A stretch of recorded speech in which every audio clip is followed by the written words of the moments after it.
السلام علیکم ورحمۃ اللہ وبرکاتہ۔ پچھلی کلاس میں ہم نے طلسم ہوش ربا کا تعارف اور اس کے پہلے اقتباس کی وضاحت، تشریح اور اس پر مبنی مشقی سرگرمیاں دیکھی تھی۔ اس کا جو دوسرا پیراگراف شروع ہوتا ہے، جیسے کہ ہم نے پچھلے پیراگراف میں دیکھا کہ لقا ہزار شکل سے بھاگ کر گلزار سلیمانی میں پناہ لے لیتا ہے اور ہرکاروں کی اطلاع پر بادشاہ ماں سرداران گرامی اور سپہ سالار صاحب قراں ماں عیاران نامی کے وہاں پہنچتے ہیں۔ دوسرا جو پیراگراف ہے وہ اس طرح شروع ہوتا ہے: قصہ کوتاہ۔ کوتاہ کے معنی ہوتے ہیں مختصر کے، یعنی قصہ مختصر۔ بعد کوچ و مقام و شام و پگاہ لشکر نے قریب کوہ عقیق ورود فرمایا۔ یہاں واو عطف کے ساتھ 4 حروف کی ایک ترکیب استعمال ہوئی ہے: کوچ و مقام و شام و پگاہ۔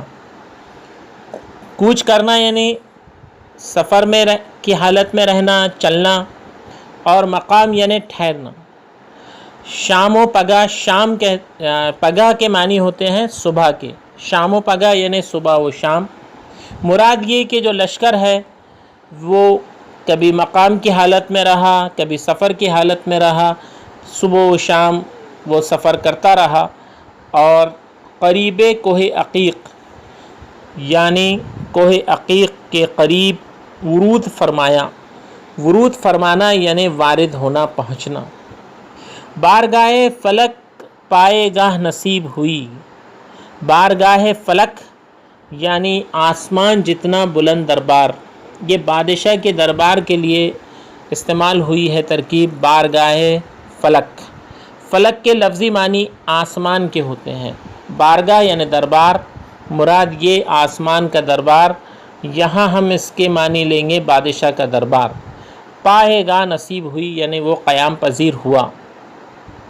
بازار لشکر میں کھل گئی، جیسے کہ اوپر بیان ہوا تھا کہ لشکر کے ساتھ بازاریں بھی روانہ ہوئی۔ سب سے پہلے بازاریں کھل گئی۔ بازاریں کھلنا ایک محاورہ ہے، یعنی بازار شروع ہو گئے۔ پلٹنیں صحرائے پاکیزہ اور مقام عمدہ میں اترنے لگی۔ پلٹنیں یعنی فوجی جو دستے تھے وہ صحرائے پاکیزہ اور مقام عمدہ، پاکیزہ صحرا میں اور عمدہ مقامات میں اترنے لگی۔ ایک بات ہم یہاں یاد رکھیں کہ صحرائے پاکیزہ اور مقام عمدہ، یہاں 2 تراکیب ہے یہ، لیکن صحرا کے نیچے زیر لگا کر پاکیزہ نہیں لکھا گیا ہے، بلکہ حمزہ اور یائے مجہول لکھا گیا ہے۔ ایک قاعدہ یہ ہے کہ اگر کوئی لفظ اگر الف پر ختم ہو، ان کے علاوہ اگر کسی دوسرے لفظ پر وہ ختم ہو رہا ہے لفظ، تو پھر زیر لگاتے ہیں۔ جیسے کہ مقام عمدہ میں صرف زیر لگا ہے، لیکن صحرا میں چونکہ الف پر صحرا ختم ہو رہا ہے، اس لیے یہاں حمزہ اور یائے مجہول لگا ہے۔ تو صحرائے پاکیزہ اور مقام عمدہ میں یہ پلٹنیں اتری۔ داخلہ لشکر سے مخالفوں کے ہوش مثل طائر پریدہ اڑے۔ جو لشکر کا جو داخلہ ہوا، اس سے جو مخالفین تھے، جو لقا تھا اور جو سلیمان تھا اور اس کی جو فوج تھی، ان کے ہوش اڑتے ہوئے پرندے کے مانند اڑ گئے۔ ہوش اڑنا یعنی یہ کہ حواس باختہ ہو جانا، تو ان کے ہوش اڑ گئے۔ اور یہاں مثل طائر، مثل یعنی مانند اور طائر یعنی پرندہ، اور طائر پریدہ یعنی اڑتا ہوا پرندہ، تو اڑتے ہوئے پرندے کے مانند ان کے ہوش اڑ گئے۔ ایک بات ہم دھیان رکھیں کہ توئیں الف حمزہ رے طائر ہے، اگر اس میں ہم ہے کا استعمال کر لیں تو وہ طاہر ہو جاتا ہے، جس کے معنی پاکیزہ کے ہوتے ہیں۔ اکثر بولنے میں یہ غلطی ہو جاتی ہے، کسی کا نام اگر طاہر ہو تو لوگ اس کو طائر کہہ دیتے ہیں، حالانکہ طائر کے معنی پرندے کے ہو جاتے ہیں، وہاں مطلب ہی بدل جاتا ہے۔ سلیمان نے آمد فوج کی خبر سن کر حکم ربط و ضبط ملک فوج کو اپنی دیا اور در قلعہ بند کیا۔ یعنی سلیمان جو کہ دشمن ہے، اس نے جیسے ہی بادشاہ سلامت اور حمزہ صاحب قرا کی فوج کی آمد کی خبر سنی تو اس نے اپنے ملک اور فوج کو ربط و ضبط کا حکم دیا۔ ربط و ضبط کا حکم اس لیے دیا گیا کہ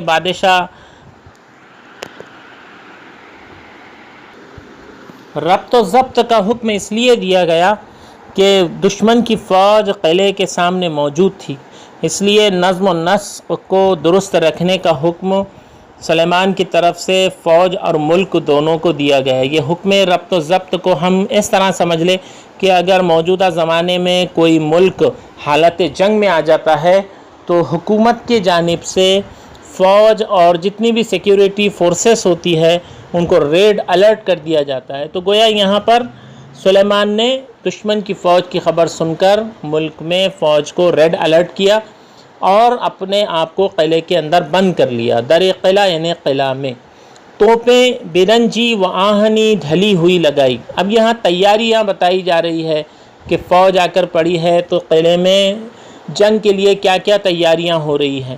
تو برنجی و آہنی توپیں، برنجی یعنی کانسے کی، پیتل کی، اور آہنی یعنی لوہے کی۔ آہن لوہے کو کہتے ہیں۔ اس میں ڈھلی ہوئی توپیں لگائی گئی۔ برجو بارے و کنگورے و فصیلیں درست ہوئی۔ برج کہتے ہیں گنبد کو، یہ اس کے لفظی معنی ہے، لیکن فصیل کے اوپر وہ جہاں پر توپیں رکھی جاتی ہے اور جس کا دائرہ نما حصہ باہر کو نکلا ہوا ہوتا ہے اسے برج کہتے ہیں۔ اس برج کو اور اس کے کنگوروں کو اور فصیلوں کو درست کیا گیا۔ الغرض یہاں تو یہ تیاری شروع ہوئی اور صاحب قرا منتظر مقابلہ عدو سامنے قلعے کے فروکش ہوئے۔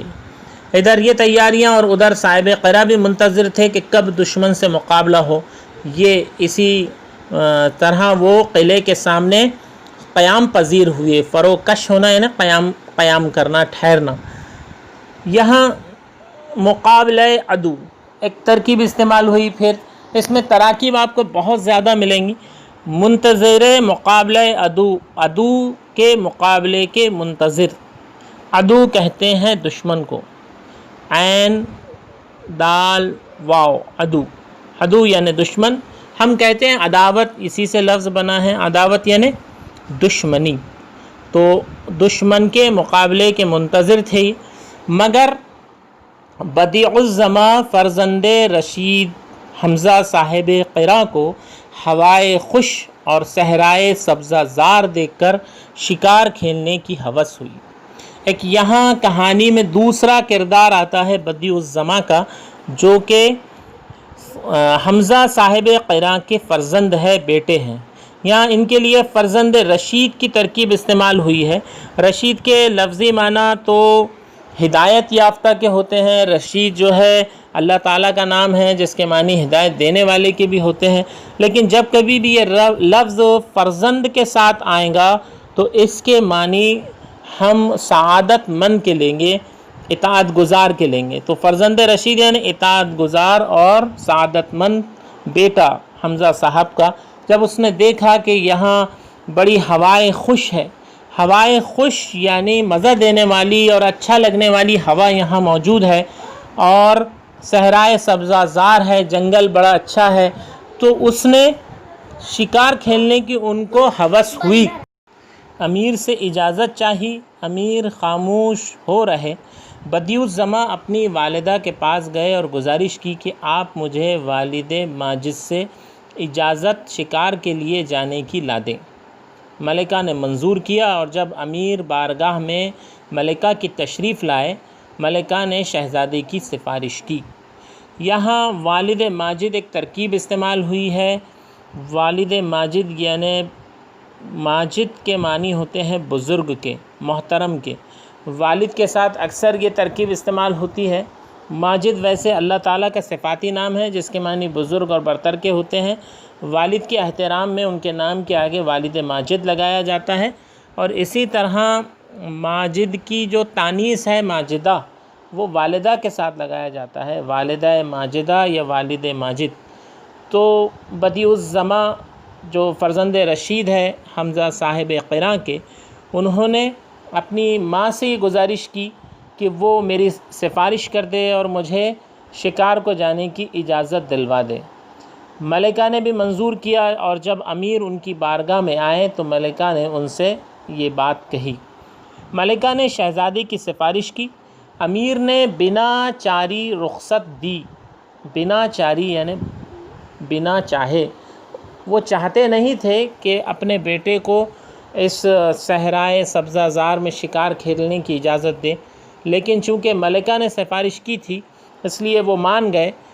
ساتھ یہ بھی کہا کہ یہ صحرا تمام ساحران جہاں کا مسکن ہے، اس لیے میں اجازت نہیں دیتا تھا کہ شہزادہ کسی آفت میں مبتلا نہ ہو، لیکن تمہارے کہنے سے ایک روز کی اجازت دے دیتا ہوں۔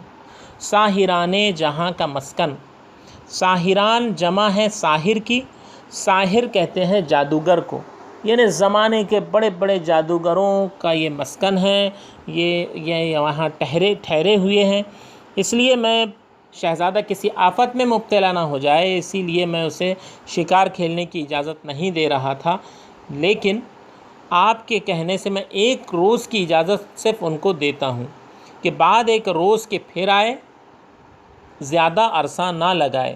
بدیع الزماں نے ارشاد صاحب قراء قبول کیا، سامان شکار کھیلنے کا رات بھر درست ہوتا رہا۔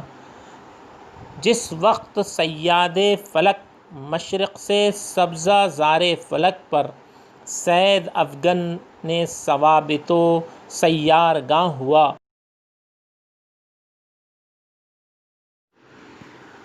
یہاں ایک بڑا خوبصورت جملہ آ رہا ہے جو استحسانی خوبیوں کا مالک ہے۔ جس وقت صیاد فلک مشرق سے سبزہ زار فلک پر صید افگن ثوابت و سیار گاں ہوا۔ صیاد فلک، صیاد کہتے ہیں شکاری کو، صید یعنی شکار اور صیاد یعنی شکاری۔ صیاد فلک یعنی آسمان کا شکاری۔ آسمان کا شکاری کہا جاتا ہے سورج کو، جو مشرق کی جانب سے طلوع ہوا سبزہ زار فلک پر یعنی آسمان پر۔ وہ جب طلوع ہوا تو ثوابت و سیار گاں شکار ہوئے۔ دیکھیے یہ ایک جغرافیائی کیفیت ہے کہ جب مشرق سے سورج طلوع ہو جاتا ہے تو آسمان کے جتنے ستارے اور سیارے ہیں وہ سب غائب ہو جاتے ہیں، چونکہ اس کی روشنی زیادہ ہوتی ہے، اس لیے اس روشنی میں ہم کو آسمان پر ثوابت و سیار گاں یعنی متحرک ستارے اور غیر متحرک ستارے نظر نہیں آتے۔ یہ ایک جغرافیائی وجہ ہے، لیکن یہاں ایک داستانی وجہ آپ دیکھیں گے کہ اس نے کہا ہے کہ یہ جو سورج ہے یہ صیاد فلک ہے، گویا اس نے شکار کر لیا ہے ان کا، تمام ستاروں کا اور سیاروں کا۔ اب اس کا یہ مماثلت بتا رہے ہیں یہاں کہ وہ آفتاب عالم تاب، وہ آفتاب عالم تاب بہر شکار عازم میداں ہوا۔ آفتاب عالم تاب یعنی عالم کو روشن کرنے والا آفتاب مراد شہزادہ، وہ بہر شکار، شکار کے لیے عازم میداں ہوا، وہ بھی میدان کی طرف اس نے عزم کیا۔ عازم یعنی عزم کرنے والا۔ ہمارے یہاں ایک ترکیب استعمال ہوتی ہے عازم حج، عازمین حج، جو لوگ حج کا ارادہ کرتے ہیں ان زائرین کو ہم کہتے ہیں بھئی یہ عازم حج ہے، یہ عازمین حج ہے۔ یہاں یہ عازم میدان یعنی میدان کی طرف عزم انہوں نے کیا شکار کے لیے۔ شہزادہ عالی مقام با حشم و خدم صحرا میں صید افگن تھا۔ شہزادہ عالی مقام شہزادے اپنے خدام کے ساتھ، اپنے نوکر چاکروں کے ساتھ حشم و خدم یہ بیچ میں اس کے واو عطف آیا ہے۔ جب ہم اس طرح کی دو الفاظ کے درمیان واو عطف ہو تو واو کو ہم الگ نہ پڑھیں بلکہ واو کو اس سے پہلے حرف میں ملا کر پڑھنا چاہیے. جیسے ہم اس کو پڑھیں گے حشم و خدم، اس کو اس طرح نہ پڑھیں، حشم و خدم نہ پڑھیں اس کو. تو حشم و خدم صحرا میں صید افغن تھا. صحرا کے اندر یہ شکار پر گئے اپنے تمام نوکروں چاکروں کے ساتھ، اور ہر طرف فضائے نزہت دشت و کوہ کو دیکھتا جاتا تھا. نزہت یعنی خوشبو. نزہت کے معنی یہاں آپ دیکھ رہے ہیں تازگی کے بھی ہوتے ہیں، تر و تازگی کے بھی ہوتے ہیں. تو یہاں جو اس کے معنی ہے کہ فضائے نزہت و دشت و کوہ، یعنی جنگل اور پہاڑوں کی جو تازگی سے پر جو فضا تھی وہ اس کو دیکھتے رہ گیا. سامنے کچھار سے ایک آہو اٹکھیلیاں کرتا ترارے بھرتا ہوا پیدا ہوا. کچھار کہتے ہیں دریا کا جو دلدلی علاقہ ہوتا ہے اس سے اچانک ایک آہو یعنی ہرن. اس کے لیے ایک اور لفظ اس پیراگراف میں استعمال ہوا ہے جو آگے آئیں گا، وہ ہے غزال. تو آہو، ہرن، غزال ایک کچھار سے باہر آیا اٹکھیلیاں کرتا ہوا، ترارے بھرتا ہوا، کودتا پھاندتا ہوا. بدیع الزماں اس کی رعنائی یعنی اس کی خوبصورتی اور اس کی زیبائی دیکھ کر شیفتہ اور فریختہ ہو گئے. اس میں شیفتہ ہونا یعنی عاشق ہو گئے، اس پر فریختہ ہو گئے، اور انہوں نے اپنے سرداروں کو حکم دیا کہ اس کو زندہ گرفتار کرو، خبردار جانے نہ دو. بمجرد حکم، جو شہزادے کا حکم ملا تھا اس کی وجہ سے ہمراہیوں نے حلقہ باندھ کر اسے گھیرا، مگر ہرن کنویتیاں بدل کر سر پر سے شہزادے کے نکل کر چلا. کنویتیاں بدل کر یعنی جب کسی جانور کا شکار کیا جاتا ہے تو وہ یہ بھانپ لیتا ہے کہ شکاری اسے دیکھ رہا ہے یا وہ شکار ہونے والا ہے. وہ قدرت کی طرف سے اس کو کچھ ایسے علامتیں اس پر ظاہر ہو جاتی ہے تو وہ اپنے کان کھڑے کر لیتا ہے، اس کو کہتے ہیں کنوتیاں بدلنا. تو ہرن کو بھی خطرہ محسوس ہو گیا تھا تو اس نے اپنی کنوتیاں بدلی اور شہزادے کے اوپر سے نکل گیا. بدیع الزماں نے اس کے پیچھے گھوڑا اٹھایا یعنی گھوڑا دوڑایا اس کے پیچھے، اور کئی کوس نکل آئے. سب ساتھی چھٹ گئے اور یہ اکیلے رہ گئے اس وقت کہ جب ہرن پر دسترس نہ پہنچا. وہ ہرن ان کی پہنچ سے جب باہر ہو گیا، جب وہ اس پر قابو نہ پا سکے، دسترس یعنی قابو، جب اس پر قابو نہ پا سکے اور وہ زندہ گرفتار نہ ہوا تو فوراً ترکش سے تیر مارے دہ دشت بحر کمان میں پیوستہ کر کے لگایا. ترکش یعنی تیر رکھنے کا جو نلکا ہوتا ہے. آپ پرانے زمانے میں جو تیر اور کمان استعمال ہوتی تھی تو اس میں تیر رکھنے کے لیے سپاہی کے پاس ایک آلہ ہوتا تھا، اس میں سے انہوں نے ایک ترکش نکالا. وہ تیر کتنا بڑا ہے وہ بھی یہاں بیان ہو رہا ہے. تیرے مارے دہ دشت، تیر مارے دہ مشت. مشت کہتے ہیں مٹھی کو، دہ یعنی دست اور مار یعنی سانپ. 10 مٹھی سانپ کے برابر تیر تھا، یعنی 10 مٹھی کا تیر تھا. اس کو انہوں نے اپنے بحر کمان کے اندر پیوست کر کے اس پر لگایا. بحر کمان کہتے ہیں کمان جس کے اندر تیر کو رکھ کر چھوڑا جاتا ہے، اور بحر کمان یعنی ایک سرے سے دوسرے سرے تک کمان کی جو لمبائی ہوتی ہے اس میں پیوست کر کے انہوں نے تیر چلایا. تیر اس کے 2 سار ہوا یعنی آر پار ہو گیا. وہ ہرن زمین پر گرا. شہزادے نے مرکب سے کود کر اسے ذبح کیا. مرکب یعنی گھوڑے پر سے کودے ہو اور انہوں نے فوراً اس کو ذبح کیا. جیسے ہی وہ ہرن ہلاک ہوا ایک صدائے مہیب پیدا ہوئی کہ اے فرزند حمزہ، تو نے بڑا غضب کیا کہ قتل کیا غزال کو.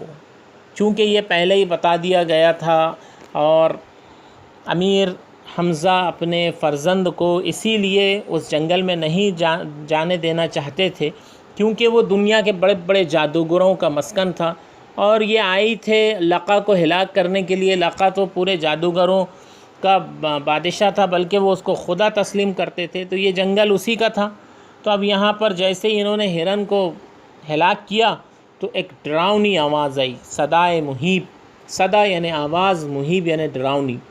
اور یہ کہا گیا کہ اے فرزند حمزہ، تو نے اس غزال کو یعنی اس ہرن کو جو قتل کیا ہے، یہ تو نے بڑا غضب کیا ہے، یہ سرحد طلسم ہوش ربا ہے، یہ ہماری سرحد ہے، جادوگروں کی سرحد ہے۔ طلسم ہوش ربا، ہوش اڑا دینے والے جادو کی دنیا یہاں سے شروع ہو جاتی ہے، یہاں سے بچ کر جانا اب دشوار ہے، یہاں سے بچ کر جانا اب مشکل ہے، دشوار یعنی مشکل۔ شہزادے نے دیکھا کہ تمام صحرا گرد و غبار سے تاریک ہے، آندھیوں کا طوفان برپا ہے۔ بعد لمحے کے شہزادے پر بے ہوشی طاری ہوئی، پھر جو آنکھ کھلی اپنے کو قید گراں میں پایا۔ قید گراں یعنی بھاری قید میں پایا۔ اس طرح شہزادہ گرفتار ہو جاتا ہے۔ آئیے اب اس پیراگراف پر مبنی ہم مشقی سرگرمیوں کی طرف آتے ہیں۔ اس سے پہلے بھی ہم نے متفرق جز کی شناخت کی ایک سرگرمی کی تھی۔ یہاں بھی ایک سرگرمی ہے، 4 حروف دیے گئے ہیں، الف میں پلٹن ہے، بے میں رسالہ ہے، جیم میں پیادہ ہے اور دال میں لشکر ہے۔ اس میں سے آپ کو متفرق جز الگ کرنا ہے۔ پلٹن کہتے ہیں فوجی دستے کو، رسالہ کے معنی بھی فوجی دستے ہی کے ہوتے ہیں، پیادہ فوج کے اس حصے کو کہتے ہیں جو پیدل چلتی ہے۔ تو پلٹن، رسالہ اور پیادہ یہ سب فوج کے حصے ہیں، گویا یہ حصے ہے، اور لشکر کہتے ہیں فوج کو۔ تو یہاں جو متفرق جز ہے وہ لشکر ہے، جو دال میں آپ کو دکھائی دے رہا ہے۔ اسی طرح ایک دوسرا یہاں سیٹ ہے 4 کا، الف بے جیم دال۔ اس میں پہلا ہے آہو، آہو یعنی ہرن، بے ہے ہرن، جیم ہے غزال اور دال ہے گھوڑا۔ تو یہاں جو متفرق جز ہمیں الگ کرنا ہے وہ گھوڑا ہے، کیونکہ آہو، غزال، ہرن یہ تینوں بھی جو ہے یہ مترادف اور ہم معنی الفاظ ہیں۔ اسی طرح ہم ایک نئی سرگرمی یہاں کر رہے ہیں، صحیح متبادل تلاش کر کے لکھنا ہے۔ اس میں پہلا ہے شہزادے کو شکار کھیلنے کی ہوس ہوئی۔ اب اس کے 4 آپشن دیے گئے، الف بے جیم دال۔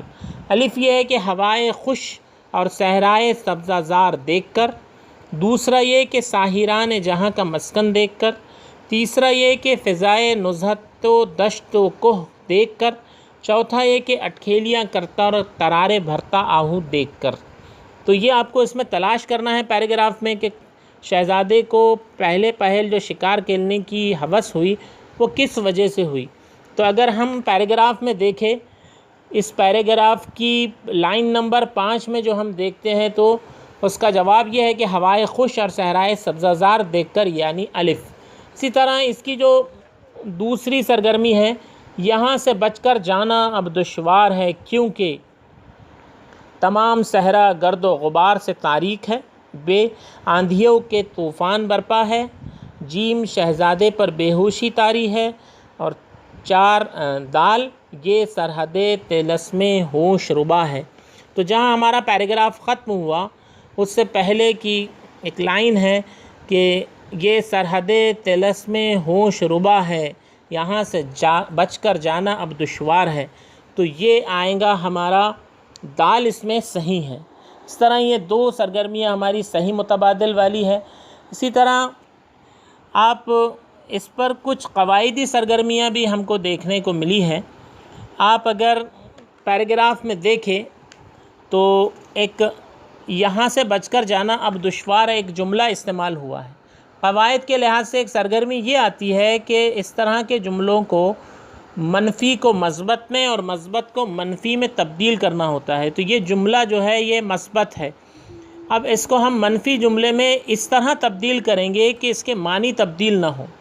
یہاں سے بچ کر جانا اب دشوار ہے، کیسے بنے گا؟ ایسا منفی جملہ یعنی اس میں نہیں بھی آ جائے، نہ بھی آ جائے اور اس کے معنی بھی تبدیل نہ ہو۔ اگر ہم اس کو ایسا کر دیں کہ یہاں سے بچ کر جانا اب دشوار نہیں ہے تو اس کے معنی بدل جائیں گے، معنی بھی نہیں بدلنا چاہیے اور جملہ منفی بھی ہو جانا چاہیے۔ تو اس کا ایک طریقہ یہ ہے کہ اس میں جو دشوار ہے اس کا ہم کو متضاد لفظ ڈھونڈنا پڑے گا۔ دشوار کا متضاد لفظ کیا ہے؟ دشوار کا متضاد لفظ آسان ہے، اب اگر ہم اس کو ایسا کریں کہ یہاں سے بچ کر جانا اب آسان نہیں ہے، تو نہ تو اس کا مطلب بدلا اور نہ ہی اور یہ منفی جملہ بھی بن گیا۔ اسی طرح ایک جملہ ہمارا گزرا ہے پیراگراف میں کہ بدیع الزماں اپنی والدہ کے پاس گئے اور گزارش کی کہ آپ مجھے والد ماجد سے اجازت شکار کے لیے جانے کی لا دیں۔ اس پر یہ ہے کہ تذکیر و تانیث کے الفاظ تلاش کر کے لکھیے۔ ہمیں اگر سوال سمجھ میں آ جائے تو جواب بہت آسان ہو جاتا ہے، خاص طور سے ایکٹیویٹی بیس اور مشقی سرگرمیوں پر مبنی جو سوالات کا پرچہ ہوتا ہے، اگر اس کے ہم سرگرمیاں اور سوالات سمجھ لیں تو ہمارے لیے بڑی آسانی ہو جاتی۔ اب ہمارے لیے یہ دو لفظ ہے تذکیر و تانیث، یعنی مذکر اور مؤنث، اس میں سے ہم کو ڈھونڈ کر نکالنا ہے، بہت آسان ہے۔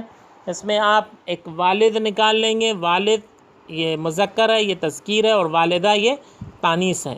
اسی طرح ایک جملہ ہمیں دیکھنے میں آیا کہ یہ صحرا تمام ساحران جہاں کا مسکن ہے۔ اس جملے میں سے ہم کو جمع کا لفظ تلاش کر کے لکھنا ہے، تو اس جملے میں جو جمع کا لفظ ہے وہ ساحران استعمال ہوا ہے، ساحران جمع ہے ساحر کی۔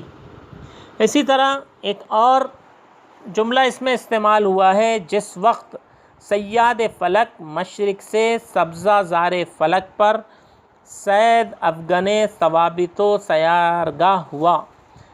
یہ جملہ جیسے کہ ہمارے تشریح کے دوران بھی آیا اور میں نے کہا تھا کہ اس میں بہت ساری استثنائی خوبیاں ہیں، تو اس پر سوال یہ ہے کہ اس میں ایک لفظ خط کشیدہ کیا ہوا ہے صیاد فلک۔ صیاد فلک اس لفظ کے لیے موضوع لفظ لکھ کر آپ کو جملہ دوبارہ لکھنا ہے، یعنی صیاد فلک سے یہاں کیا مراد ہے؟ تو میں نے آپ کو بتایا تھا کہ صیاد فلک سے یہاں مراد سورج ہے، آفتاب ہے۔ تو اس طرح ہم اس جملے کو صیاد فلک نکالیں گے اور اس کے جگہ سورج لکھ کر اس کو دوبارہ لکھ لیں گے، آفتاب لکھ کر اس کو دوبارہ لکھ لیں گے۔ تو اس طرح قواعد پر مبنی سرگرمیاں اور ذخیرہ الفاظ پر مبنی سرگرمیاں تھی۔ انشاءاللہ اس سبق کے جو دوسرے پیراگرافس ہیں ان کی وضاحت اور ان کی تشریح اور اس پر مبنی مشقی سرگرمیاں آپ اگلی کلاس میں ملاحظہ فرمائیں۔ السلام علیکم ورحمۃ اللہ وبرکاتہ۔ شکریہ۔